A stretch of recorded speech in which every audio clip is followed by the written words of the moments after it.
Oh, les amis, je termine l'épisode 3 de Monarch à l'instant. Là, il y a quelques secondes, 10 secondes. Mais quel kiff! Oh, c'était un régal, je me suis régalé! Et je pensais pas me régaler autant avec cette série. C'est exactement ce que je recherche. Un gros divertissement avec un excellent casting, du gros kaiju, pas de wokisme, du pur divertissement façon les années 90-2000. Quel kiff, mais quel kiff! Et on en est qu'au troisième épisode sur 10. Bon, bah, je vais vous raconter ce qui se passe dans cet épisode, puisque c'est une critique 100% spoilers. Je suis vraiment très très enthousiaste sur cette série. J'ai été captivé d'une seconde à l'autre. Alors, on avait laissé l'épisode 2 où on avait donc toute notre bande de jeunes héros qui étaient à la recherche de réponses sur leur père, et ils s'en vont trouver Kurt Russell à la fin de l'épisode 2. Kurt Russell qu'on a suivi dans les deux premiers épisodes, dans version jeune, joué par son fils. Excellent Wyatt Russell. Kurt Russell, bon, même pas besoin de le dire, Kurt Russell, c'est une légende vivante. Wyatt Russell, que j'aime beaucoup. Je trouve vraiment, vraiment que il devrait jouer Solid Snake dans une adaptation de Metal Gear Solid, étant donné que son père avait été le modèle original pour le personnage du jeu. Mais voilà, en tout cas, ils étaient allés trouver le personnage de Kurt Russell, et là, ils vont le faire évader. Ils vont s'évader tous ensemble. En fait, il est dans une sorte de maison de retraite, mais c'est pas vraiment une maison de retraite. En fait, c'est tout surveillé, payé par Monarch pour le surveiller, parce que il représente un danger, étant donné qu'il est à la base de la création de Monarch. Et donc, on va apprendre ça dans cet épisode. En 1954, on va revoir les personnages jeunes, donc Wyatt Russell et le couple de scientifiques, la docteure Miura et le docteur Randa, donc qui auront un fils dont on suit les petits-enfants de nos jours, plutôt en 2015, puisque la série au présent se passe en 2015. Et donc, on y suit comment Monarch va prendre de l'ampleur et avoir le financement pour devenir cette énorme organisation. Et pour ça, ils vont s'associer avec l'armée américaine. Ils vont leur donner un argument de taille. Ils vont leur montrer une empreinte de Godzilla. Ils savent pas encore que c'est Godzilla, mais ils vont leur montrer une empreinte de Godzilla. Et ils vont leur dire que Godzilla y est attiré par l'uranium, donc par le radioactif. On est en 1954, après Hiroshima-Nagasaki. Le gouvernement américain, ils vont leur fournir une bombe de 70 kilos d'uranium, mais pas pour ce qu'ils pensent. Eux, ils pensaient juste pour attirer Godzilla pour l'étudier. Non, le gouvernement américain, ou plutôt l'armée américaine, veut exploser Godzilla. Sauf qu'ils n'ont pas compris que Godzilla se nourrissait de radiation nucléaire, mais bon, c'est les Américains, c'est l'armée américaine, ils sont un peu débiles, c'est pas grave. Donc, ils vont attirer Godzilla, et là, tous installés sur des transats sur une plage avec des jumelles, ils vont faire un petit peu comme les essais nucléaires de Mururoa, je crois, il me semble. Il me semble que c'est ça. Euh, et donc là, on est totalement dans la mythologie Godzilla, parce que Godzilla, dans l'inconscient collectif, dans la légende, enfin dans la mythologie de Godzilla, c'est un monstre qui se nourrit et qui se nourrit de radioactivité.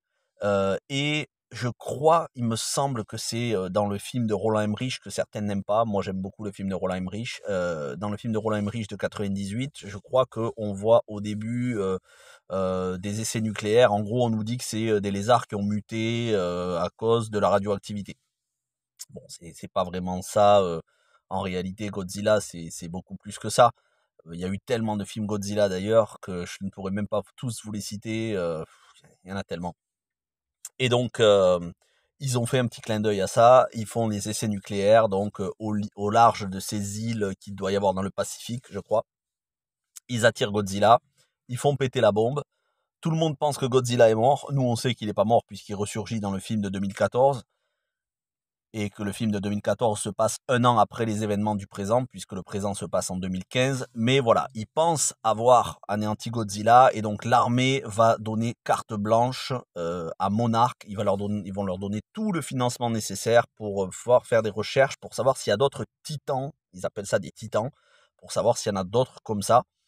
Et le couple de scientifiques, ou plutôt le trio, donc la docteure Miura, le docteur Randa et Lee Shaw, bah, ils vont faire en sorte de jouer un peu double jeu et de pas tout dire à l'armée américaine, et s'ils retrouvent d'autres créatures, bah, de pas prévenir l'armée pour les exploser à coups de bombe nucléaire, mais de leur laisser le temps de les étudier.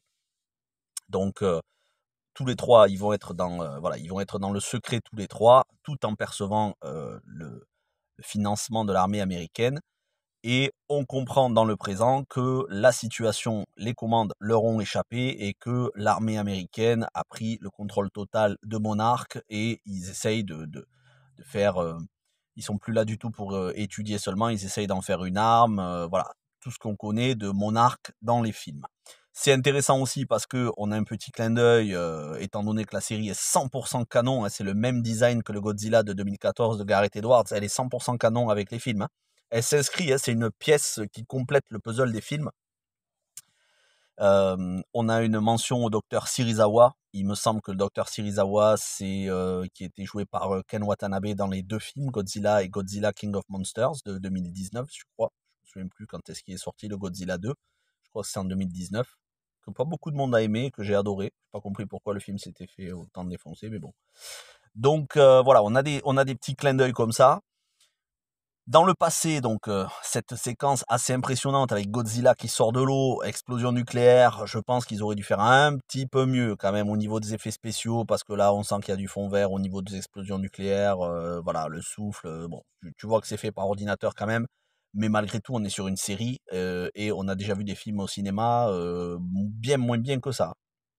Donc ça reste quand même très très propre. Attention, hein. Je dis ça parce que on est sur une série d'ambition cinématographique, mais en vrai ça dépasse déjà tout ce que Marvel fait, même au cinéma. Hein. Voilà, faut pas se leurrer. Ça met une PLS à toutes les séries Marvel de Disney+. Bon, ça c'est pas très compliqué non plus. Même avec un téléphone, on peut faire mieux que She-Hulk ou Miss Marvel. Mais les effets spéciaux sont bien mieux que certains films Marvel, comme par exemple Ant-Man qu'on a eu. Et pourtant, c'est une série. C'est une série avec un budget de film. Donc je ne sais pas exactement combien a coûté. Il faudra vraiment que je me renseigne sur ça. À mon avis, elle a dû coûter au minimum 100 millions de dollars. Et quand je dis 100, je pense que c'est au moins 200 millions de dollars. Parce que en 3 épisodes, vu les effets spéciaux qu'il y a, vu les décors qu'il y a. Et donc, on va continuer avec le personnage de Kurt Russell et toute sa petite troupe dans le présent. En 2015, ils vont en Corée du Nord pour essayer d'avoir des réponses où se trouve le père de ces 2 enfants. En réalité, le fils du couple... le, le- le fils du couple fondateur de Monarch que l'on suit dans les années 50, donc Hiroshi, père des 2 enfants. Donc ce sont les petits-enfants des fondateurs de Monarch que l'on suit dans le présent. Et donc avec Kurt Russell, ils vont aller en Corée du Sud, à la frontière de la Corée du Nord, je crois. Et ils vont rencontrer un militaire que Kurt Russell connaît, avec qui il est ami, qui va faire en sorte voilà, de les faire passer sans passeport, puisque forcément ils ont Monarch à leur trousse, ils ont perdu tous leurs papiers. Et là, ils vont prendre un avion, s'envoler vers l'Alaska. Il me semble que c'est l'Alaska, si je ne me trompe pas.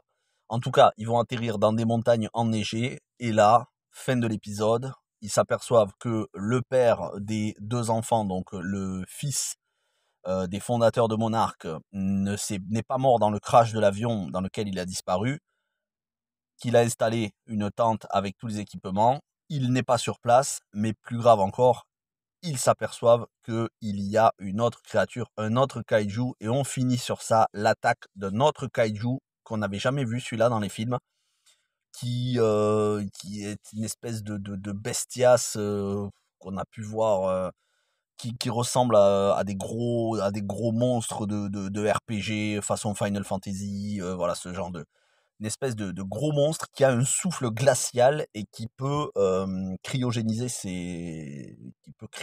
les personnes sur qui il souffle. Et donc ils ont le pote à Kurt Russell, le coréen, qui va très vite dans l'avion pour essayer de faire démarrer l'avion pour qu'il s'échappe.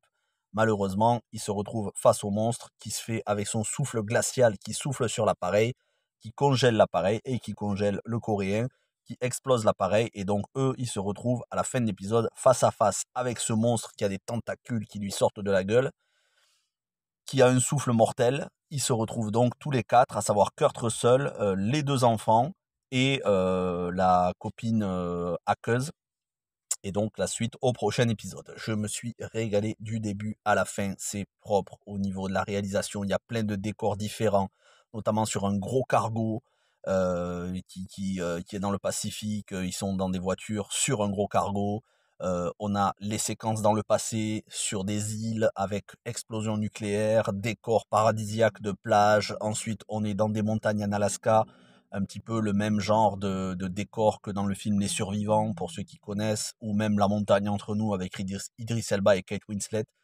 En l'espace de 45 minutes, on a 3 ou 4 gros décors de différents pays, de la montagne, de la plage, de l'océan, avec bien évidemment les montagnes. On a 2 gros kaiju, Godzilla et ce nouveau kaiju qu'on n'avait jamais vu. En espace de 45 minutes, que voulez-vous de plus? Honnêtement, que voulez-vous de plus? Je ne sais pas. Je me suis régalé.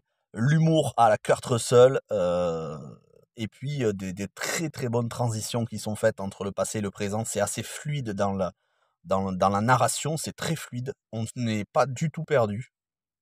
Écoutez, je me régale. J'ai hâte de voir l'épisode suivant. Alors l'épisode suivant, apparemment, ce sera le 1er décembre, parce que celui-ci a été diffusé hier, le mercredi 22. Parce que je crois que ce vendredi, il n'y a pas d'épisode. Et donc, le prochain épisode, ce sera le 1er décembre. Donc, on se retrouvera à ce moment-là, le 1er décembre, pour l'épisode 4. On est jeudi aujourd'hui. Moi, je vous retrouve demain pour The Walking Dead Daryl Dixon. On fera le rattrapage de l'épisode 3 et on enchaînera avec l'épisode 4. Donc, je vous ferai une vidéo sur épisode 3 et 4. Et samedi, sur Invincible, la série d'animation Amazon Prime saison 2. Pareil, je ferai le rattrapage de l'épisode de la semaine dernière dont je ne vous ai pas parlé. Rattrapage, donc ce sera une vidéo sur l'épisode 3 et 4, que ce soit The Walking Dead Daryl Dixon demain ou Invincible samedi. Et puis après, il y aura 2 ou 3 autres vidéos d'ici la fin du mois, 2 vidéos. Et ensuite, on attaquera le mois de décembre. Mine de rien, ça va très vite. Merci à toutes et à tous. Hier, j'ai fait un gros live que j'espère que vous regarderez en rediffusion. Il dure 50 minutes. C'est la visite guidée d'une cité médiévale dans mon département. Donc vous verrez, je me suis régalé de le faire. C'est à la montagne. Vraiment une petite cité médiévale, patrimoine de l'UNESCO, un truc très très beau. La cité de Villefranche-de-Conflans. Je vous encourage à aller voir le live. Je vous fais tout le tour de la ville, les remparts, les petites rues, les boutiques. Je me suis régalé. Voilà, j'étais toute la journée à la montagne, ça m'a fait du bien. Et je vous souhaite un bon jeudi. Merci à toutes et à tous. Et écoutez, n'hésitez pas à me dire ce que vous avez pensé de cet épisode. Portez-vous bien. Ciao tout le monde.